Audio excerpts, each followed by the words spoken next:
An anti-personnel weapon is one primarily used to incapacitate people as opposed to attacking structures of vehicles or hunting game. The development of defensive fortification and combat vehicles gave rise to weapons designed specifically to attack them, and thus you need to distinguish between those systems and ones intended to attack people. For instance, an anti-personnel landmine will explode into small and sharp splinters that tear flesh but have little effect on metal surfaces, while anti-tank mines have considerably different design, using much more explosive to effect damage to armored fighting vehicles. Many modern weapons systems can be employed in different roles. For example, a tank's main gun can fire armor-piercing ammunition in the anti-tank role, high explosive ammunition in the anti-structure role, and fragmentation shells in the anti-personnel role. There are also more exotic classes of weapons, such as neutron bombs, chemicals, and biological weapons, which are only designed to attack people. As there is greater international criticism of them, they are therefore rarely used. These are not generally referred to as anti-personnel weapons, but by their own names are group terms by which they are specifically banned. Such weapons often create much collateral damage and may affect large numbers of civilians. Debate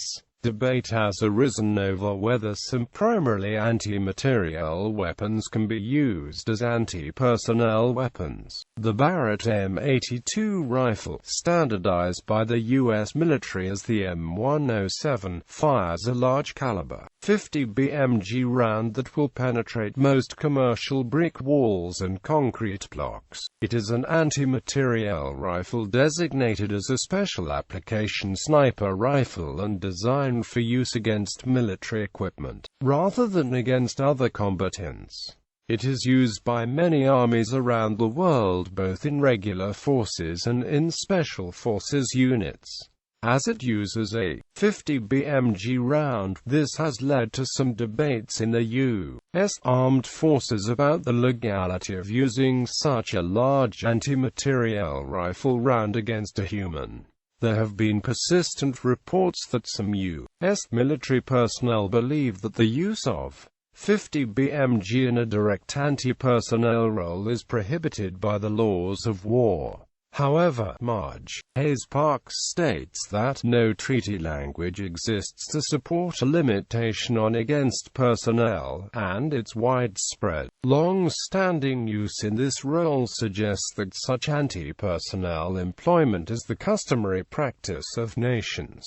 The Raufoss Mk211 is a 50-caliber multi-purpose anti-materiel projectile produced by Nammo under the model name NM140MP. It is commonly referred to as simply multi-purpose Raufoss, which refers to Nammo's original parent company, Raufoss Ammunitions Fabric in Raufoss, Norway, established in 1896. The Mk211 name comes from the nomenclature Mk211 Mod 0 used by the U.S. military for this round. The multi-purpose name is based on the projectile having an armor-piercing, an explosive, and an incendiary component, thus making it capable of penetrating lightly armored targets and causing damage to personnel inside the target after penetration. It is a suitable round for engaging helicopters, aircraft, and lightly armored vehicles, as well as unarmored vehicles, and it is capable of igniting jet fuel. The Mk211 has about the same destructive power as a standard 20mm round against such targets. The Mk211 is a very popular 50-caliber sniper round used in the Barrett M82 rifle and other 50 BMG rifles. It is also often used in heavy machine guns such as the M2 Browning. Due to its popularity, several U.S. arms manufacturers produce the round under license from NAMMO. There is also a tracer variant, the Mk300, used in the Browning heavy machine gun. There has been much debate over whether the Mk211 projectile is legal to use against personnel, or if it is strictly anti-material ammunition. The International Committee of the Red Cross has sought to have the ammunition banned, due to concern over the incendiary and explosive components and their effect on personnel.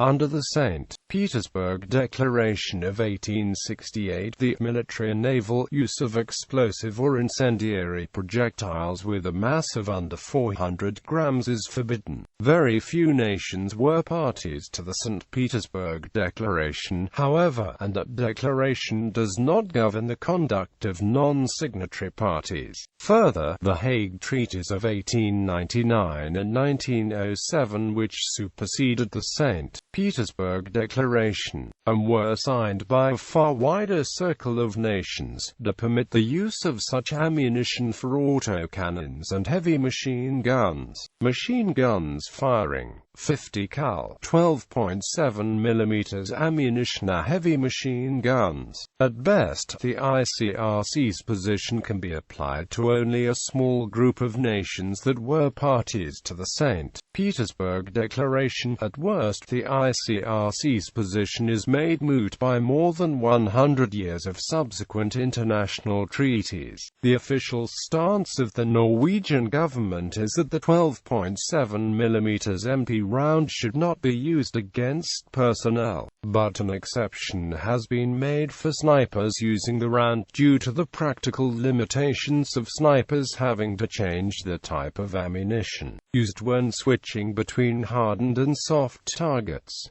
It is being exported strictly in an anti-material capacity. Most nations using the round train the soldiers not to deploy the projectile against personnel, but in the heat of battle such regulations are easily overlooked. Also, many parties currently fielding the ammunition have no such regulations, including the U.S., whose policy is that the ammunition is suitable for use against all targets.